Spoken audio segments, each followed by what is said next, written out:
What's up, y'all? Let's talk about the legacy of Martin Luther King Jr. This won't be exhaustive. We've all heard the stories of Martin Luther King. We've heard general stories, and a lot of his accomplishments. The March on Washington, uh, the March over the bridge, Pettus Bridge. How do I put this?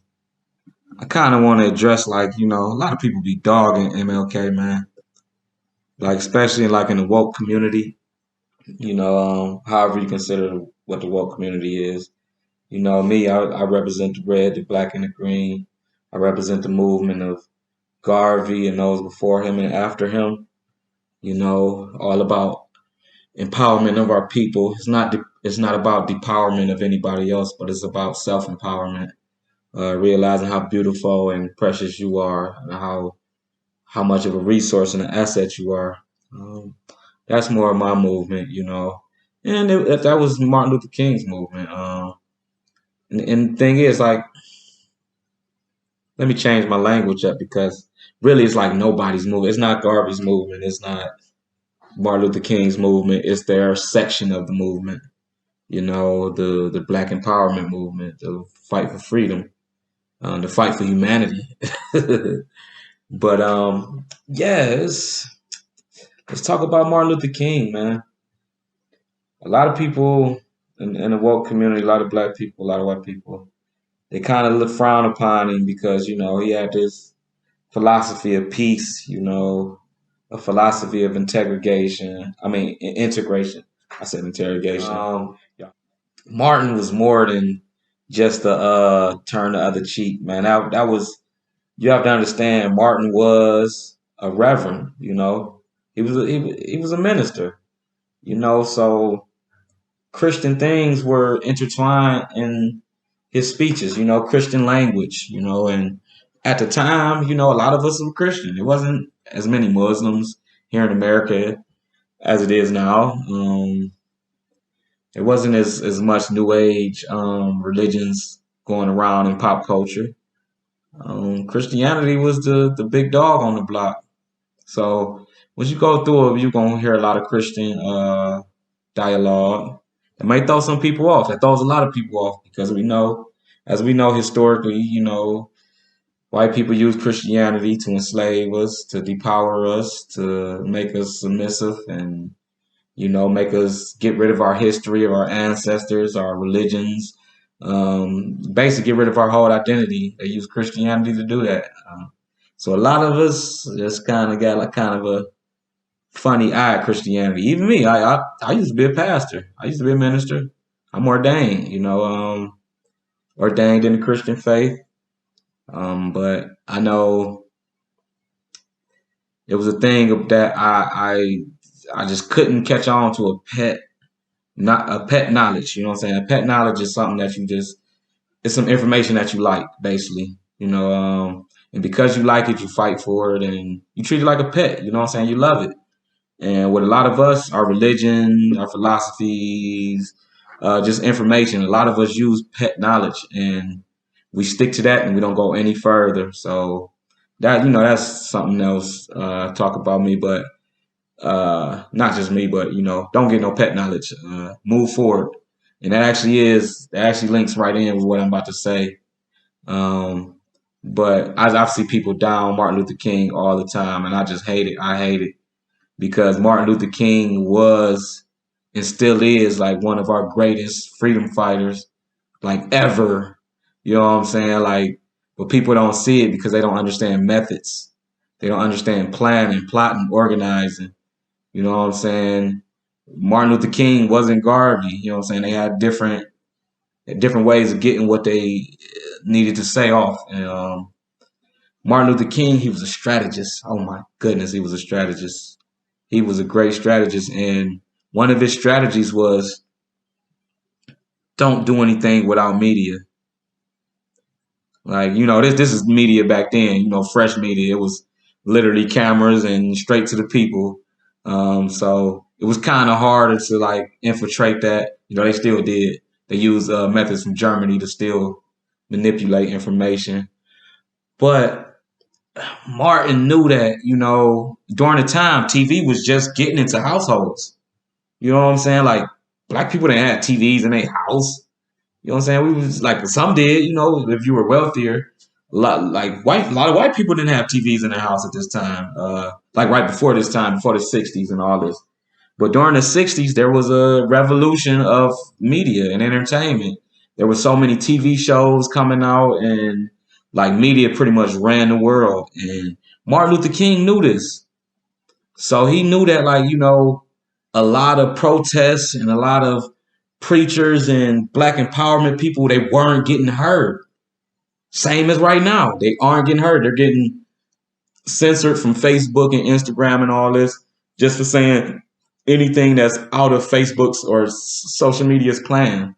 You know, it's censorship. I know everybody was happy when they censored Donald Trump, but me, I was so disappointed because if they censored the president or former president, what chance do any of us have? Like, if we have a very important message to get out, it's all in their hands. You know what I'm saying? Unless we had our own website and all that, but people are getting so addicted to Facebook that it's hard to draw people to websites. You know, we're getting harder.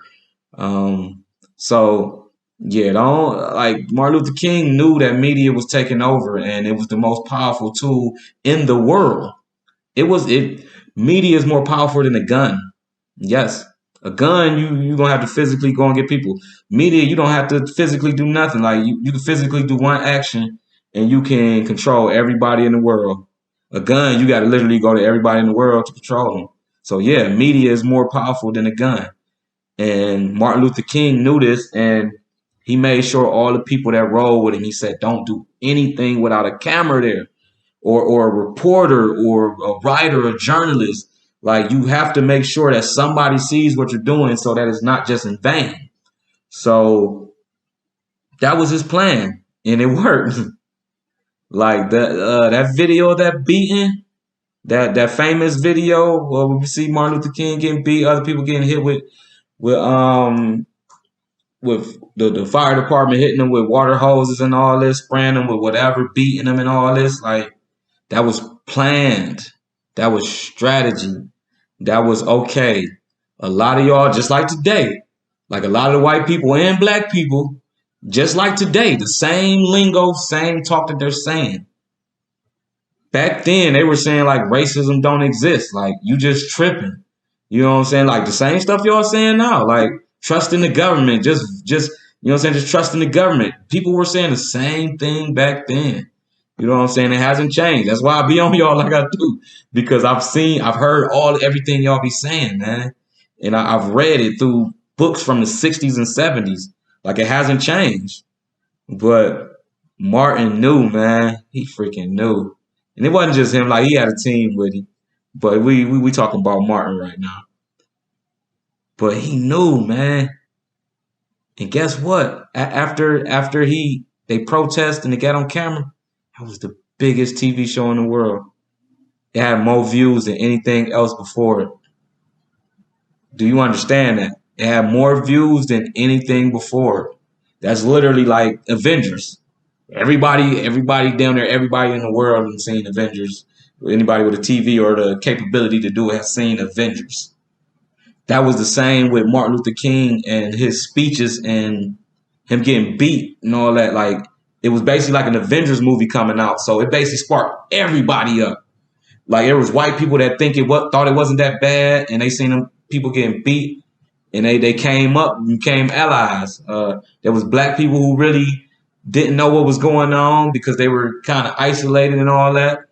And they seen, and they joined the fight. Like, there was a lot of things that went on, but when you talk about Martin Luther King, people just like, oh man, he was soft, and he was just talk about don't fight back. No, you are completely misinformed. Like, in matter of fact, the peaceful part, Martin was done with, and that's why they killed him. He literally, like, one of his last speeches, if not his last speeches, he addressed the people to say, yeah, this was a good plan, but These people are evil, beyond evil. So it's like, okay, this ain't working. Like, I apologize. I've sent my people into a burning house. I didn't know these white people were this freaking evil. I didn't know these people were this evil. Like, let's pull back. Let's get on the economics. Let's look out for each other. And that's what he did. He pulled back and he started, he was going through these little groups, helping them get their benefits. Like when he died, he was going to help an organization get their benefits. He was going to help somebody out, help some black people out. It was all about unifying with him. But they knew he had extended to that next level. Like at first he was, he used his organization skills and it worked. But then once we got more integrated, he noticed like, this is messing us up a little bit. Let's pull it back. And they seen that and they killed him. So don't you ever disrespect Martin Luther King Jr.'s name. That is one of our biggest soldiers ever. And a lot of the cats that talk crap about him, you don't have 20% of the strength he has. Like, you don't have the fortitude to be out here and put your life out on the line for other people that you don't even know, to put your life on the line for your people. So if you ain't got that in you, man, bruh, don't say nothing about Martin, bruh. You can say something about his Christianity and all that, and yeah, just, hey, I don't mess with religions and all that stuff right now. But as far as what he done for our people, man, shut your mouth, man. You disrespecting the real king. Like, there's nobody like Martin Luther King. There's nobody who has had the impact that he has besides like Marcus Garvey. You know what I'm saying? Like everybody else is like, you know what I'm saying, down here. Garvey and King, the impact they had is like way up here. Like even with Malcolm X, like Malcolm X had a big impact, but Martin Luther King had a bigger impact. Like and it's not even like to compare like a better or worse impact, but Martin Luther King had the biggest impact of that era, and he's still running an impact, even though our government and people that want to use him for their philosophies and trying to convince you with by picking certain stuff out of his life, picking certain quotes to make him just look like he's just a soft guy sitting back. Oh, just let him beat us, and no, he had strategy and it worked. He's literally the reason why I'm able here to get this video to you. Like he exposed it so that we could start exposing things. Like literally me exposed and talking about this right now is part of his legacy. You know what I'm saying? Like, so don't disrespect Martin Luther King, man. We represent, man. Happy Martin Luther King Day, man. Like, and we represent Happy Martin Luther King year, Happy Black Year. It's the year of blackness. And that don't mean I hate anybody else. It's power to all people always. But I'm black first, be one. Like Boyce Watkins say, holla at me. Holla at my networks and my businesses. It's always about networking and creating and coming together. It's more about the business itself. It's more about the network itself. Like it go further than that. I ride with Martin, man. I ride with Martin the King. You know what I'm saying? I ride with Marcus Garvey. I ride with Malcolm X. You know what I'm saying? Like, bruh. Ooh-wee. All right, I thank y'all, man. That's all I have to say for this episode of Savage Shorts. Happy Martin Luther King Day, my brother.